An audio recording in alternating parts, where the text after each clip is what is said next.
Abuja nurses protest new certificate verification guidelines. Zamfara communities gripped by fear amid looming lead poisoning pandemic. Fire guards Kano police station. And away from Nigeria, Israel kills dozens in Rafah strikes and frees 2 captives. Hello and welcome to Trust TV News Update. I am Sumaya Abubakar.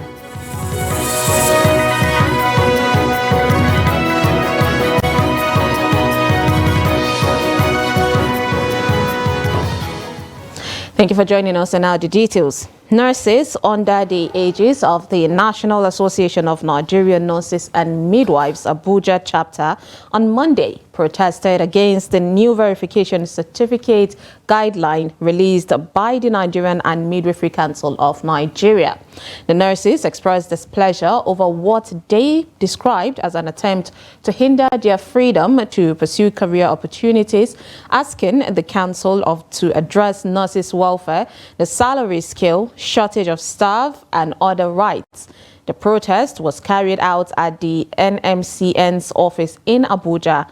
The NMCN had on February 7, 2024, issued a circular revising the guidelines of requesting verification of certificates for nurses and midwives.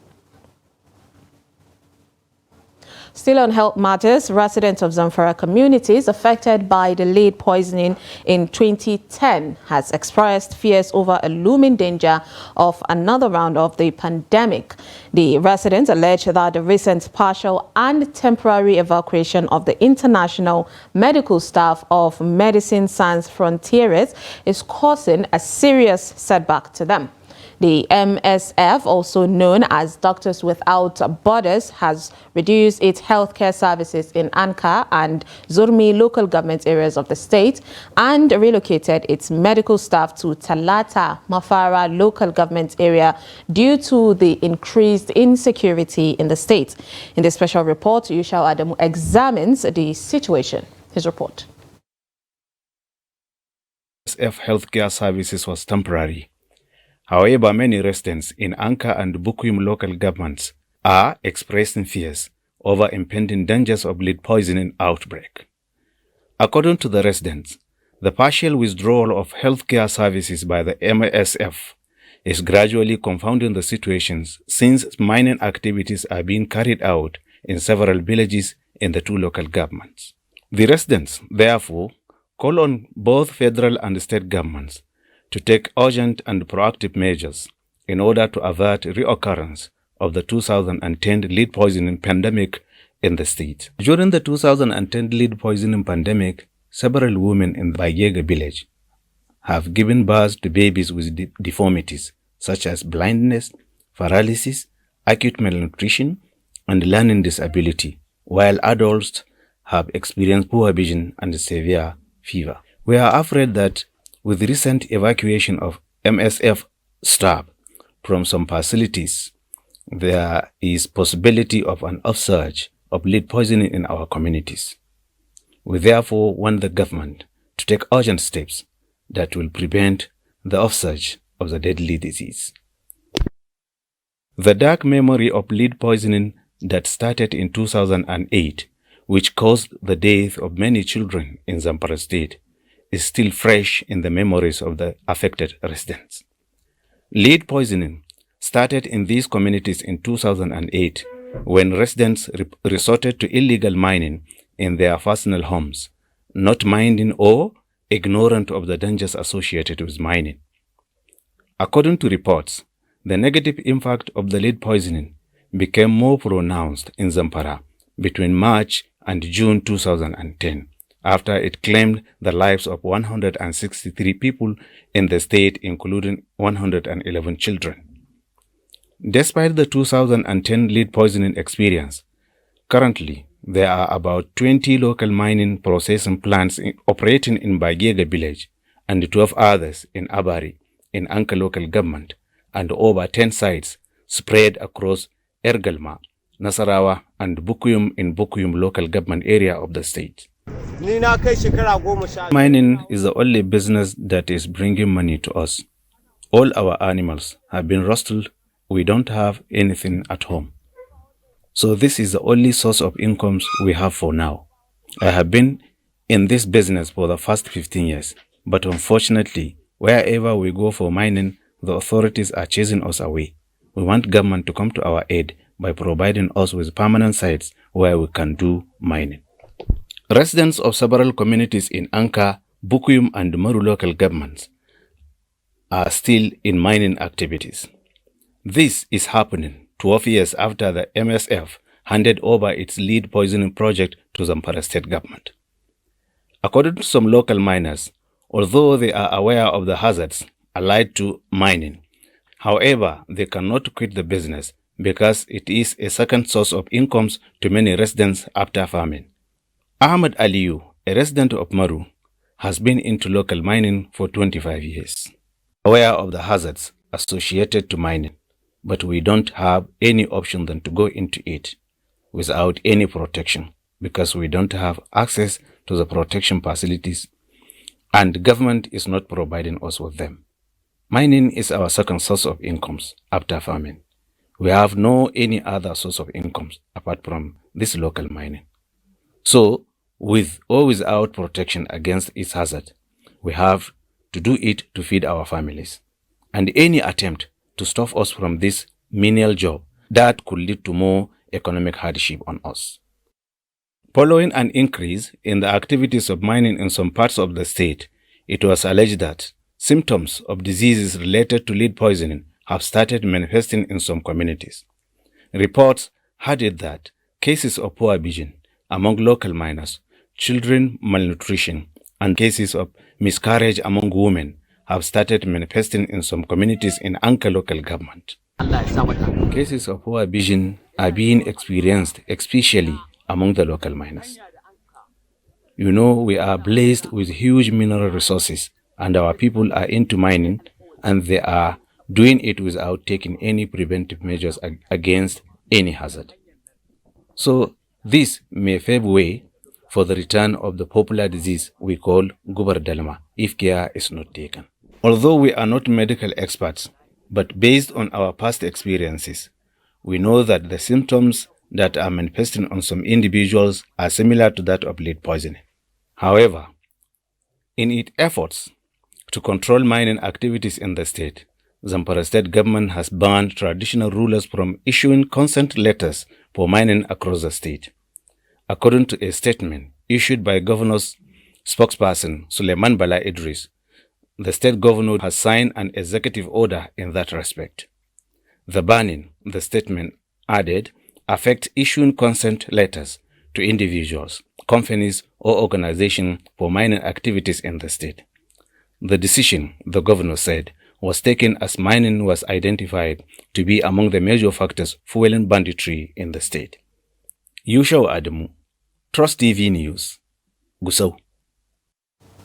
The Kano State Public Complaints and Anti-Corruption Commission conducted a surprise raid on Sunday, sealing 5 warehouses in Dawanau, Dawakin Tofa local government area of the state, suspected of hoarding essential food commodities. Led by Chairman Barrister Mohi Magajiri Mingado, the operation caught warehouse owners off guard. One warehouse belonging to Hamir Investment was found packed with thousands of cartons of noodles and sugar. The commission forced open its doors and promptly sealed it, instructing owners to provide all necessary purchase and pricing documents at the commission office. However, the warehouses stocked with soybeans, sesame, white bran and okra seeds were spared from closure. Another large warehouse stocked with guinea corn was sealed, belonging to Regasa Trading Company. Its owner, Muhammad Ahmed, explained to the PCACC chairman that they were not hoarding but were contracted by the United Nations to supply food to insurgency-ravaged states of Borno, Yobe and Adamawa. Despite this, they suffered losses exceeding 300 million naira due to price fluctuations. Raymond Gado requested Ahmed to provide all relevant documents to justify the warehouse's reopening. He underscored that the agency's actions were based on intelligence report, reaffirming their determination to combat hoarding of essential commodities. Additionally, Raymond Gado engaged with prominent essential commodities wholesalers at Singa Market to discuss strategies moving forward. The commission had previously issued a warning last Thursday threatening to raid warehouses, contributing to the surge in food prices in the state. We were able to stop the instant increase. That is number one. That is a major landmark achievement. Number two, we have believed that if we sustain the tempo, we will be able to bring down the prices, inshallah, within no time. So as you can see now, we have gone around the warehouses. We meet series of issues, which after we go back to the office, we are going to digest it. But one fundamental thing is, virtually each and every store we entered, they will be claiming that it is a World Food Program stores. We wonder if a World Food Program will starve the country while taking the food somewhere else. You can see where I was told here today, within 1 month, the price of maize has jumped from 30,000 to 60,000. So you see 100% increase. This is totally unacceptable. And you can see these stores. We have uncountable number of other essential commodities, which we are taking over the stores now, and we are going to make some certain arrests because this will not be tolerated. This is not a market, this is a warehouse, and we have them in abundance in this town. As I told you, we have activated our intelligence mechanism, and they have come off with a very strong intelligence on where and how they are holding it. Still in Kano, the police command says the divisional police office in Nasarawa local government area has been gutted by fire. The State Commissioner of Police, Usaini Gumel, disclosed this in Kano that the incident occurred in the early hours of Monday. According to him, at about 5:45 a.m., the divisional police headquarters was engulfed by fire and a major part of the building was burnt down completely. Gumel said investigations is ongoing to unravel the cause. Away from Kano, the Nigerian Navy ship NNS Pathfinder had uncovered 15 illegal refining camps in Bokokiri Care Community, the Gema local government area of Rivers State. Each camp consists of 6 refineries with a combined capacity to refine 2.7 million liters of crude oil. In dismantling these illegal refineries, Commodore Desmond Igbo, the naval commander of NNS Pathfinder, revealed that each camp is equipped with 6 cooking pots and oven containing over 33,000 liters of crude oil product. Take a look. Conducting journalists on the discovery operation, Commander Igwe explained that the illegal oil refineries and economic saboteurs clandestinely chose the location deep inside the creeks, using pipes to siphon crude oil from wellheads to some kilometers inside the mangrove swamps where they cannot be spotted easily. Ambias. He added that the operation was part of the Operation Delta Sanity, an onslaught on economic saboteurs in accordance with the Chief of Naval Staff, Vice Admiral Emmanuel Gala's directives to ensure all theft is brought to the barest minimum. In pursuance of Chief of Naval Staff and crude oil theft mandate he gave us, that we must ensure that the theft of Nigerian oil must be reduced to barest minimum. This is not our first time. We've been doing it both day and night. And after here, we have other places. We are going to go those areas and also ensure that they do not continue in this illicit business. The NSS boss further said, apart from using kinetic approach to dissuade oil thefts, the NAV was also using non-kinetic approach, explaining that he had engaged community stakeholders and conducted sanitization to educate community members on the implications of economic sabotage. We have started the community engagement, and they have promised us that they would, in their own capacity, help us, because we believe the people that do this are their youths who live in their community. So we're not only doing kinetic, we also have other means, dialogue and sensitization of the youth and the community leaders, opinion leaders, even the women, because most times women talk. When they talk, their children will listen. Apart from degrading this environment, it's also an economic sabotage. Commodore Desmond Igbo emphasized that the Navy particularly is readily available to collaborate with the community to ensure that facilities are well protected in line with the Chief of Naval Staff strategic directives. You're watching News Update on Trust TV. Coming up, inland dry port to open in Katsina. This and more after the break. Stay with us. Welcome back. If you're just joining us, this is News Update on Trust TV. Here's a recap of our top stories. We brought you Abuja nurses protest new certificate verification guidelines.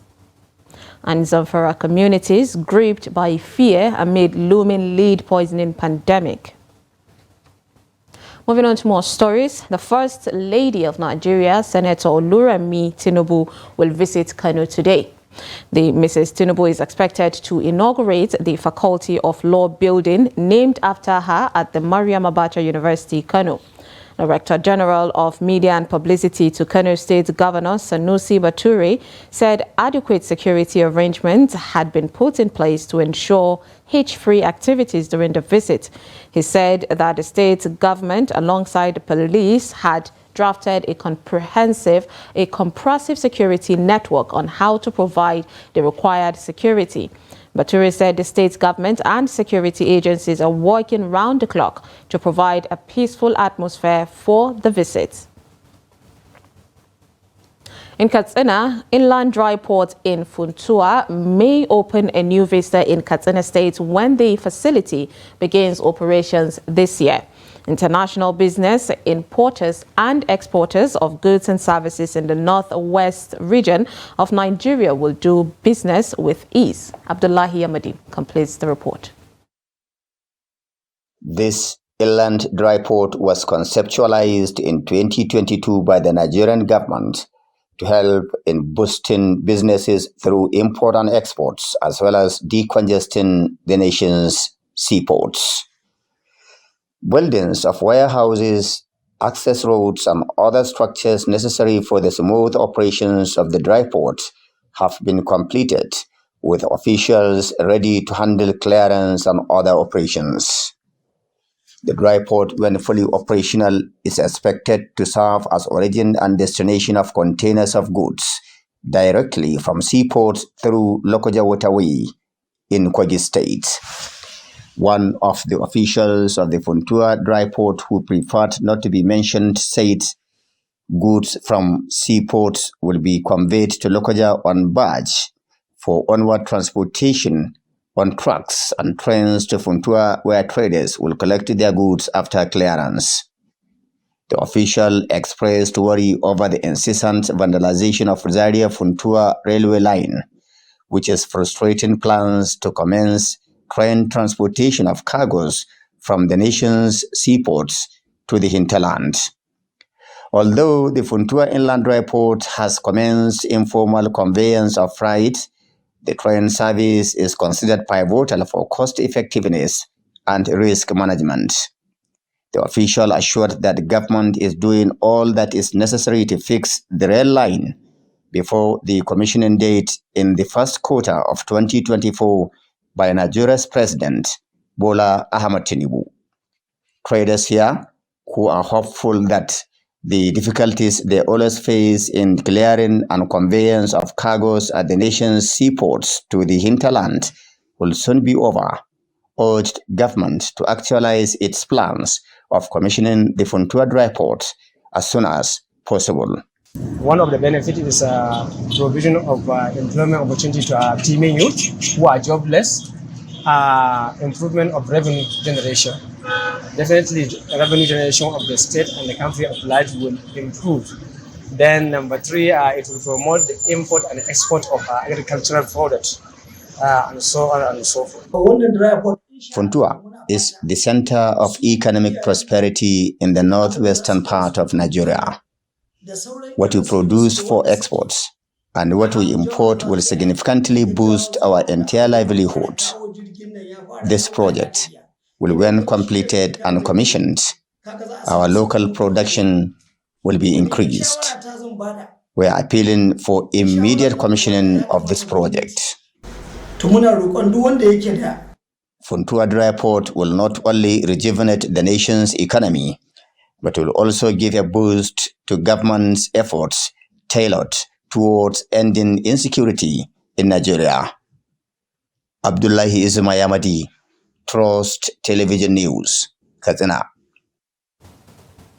Shell Petroleum Development Company of Nigeria Limited says it has completed the supply of over 475,000 barrels of crude oil to the Port Harcourt Refining Company Limited through its Bonny Oil and Gas Terminal.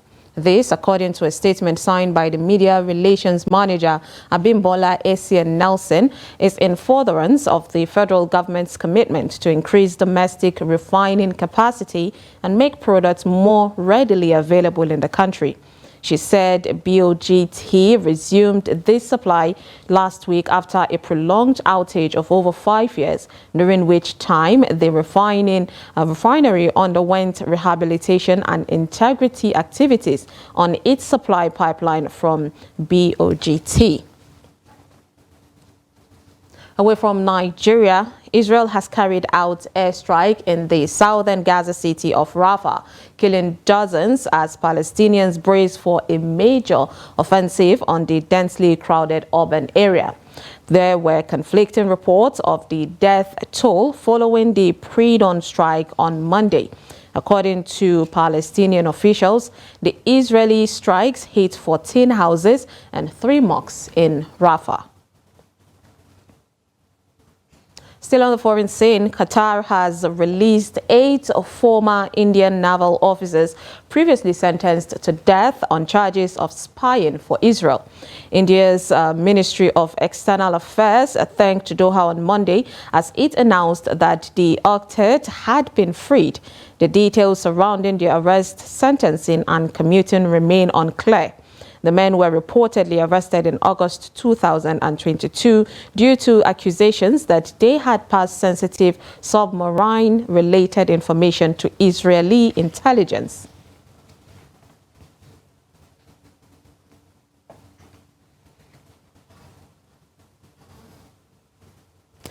In sports, Super Eagles coach Jose Pasillero has admitted the Elephants of Ivory Coast were the better side following the former's loss in the 2023 African Cup of Nations. Sebastian Haller scored a dramatic late winner as host Ivory Coast fought back to beat Super Eagles of Nigeria 2-1 in Sunday's African Cup of Nations final and complete the most remarkable of major tournament turnarounds by claiming their 3rd continental title. Sunday's win was an incredible achievement for an Ivory Coast side that was on the brink of elimination in the group stage after losing 4-0 to Equatorial Guinea on January 22nd.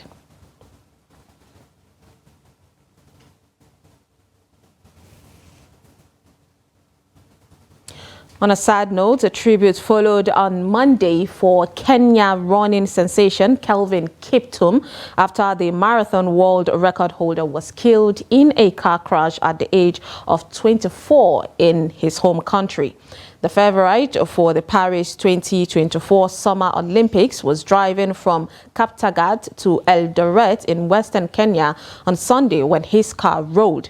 Police Commander for Elgeyo Marakwet County, Peter Mulinge, said Kiptum and his Rwandan coach, Gervais Hakizimana, were killed while a woman passenger was injured. And with that, we wrap up News Update on Trust TV. Do not forget to follow us across all our social media platforms and join our YouTube live stream for more news, programs, and documentaries. I am Sumaya Abubakar. Thanks for watching.